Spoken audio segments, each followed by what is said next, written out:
Šiandien gavau skambutį ir vėl su prašymu padėti grąžinti automobilį pardavėjui.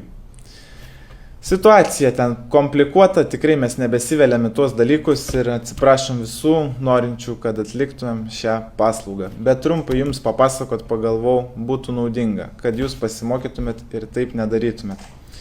Žodžiu, anūkas skambina, senelis nuėjo į turgų ir nusipirko mašiną.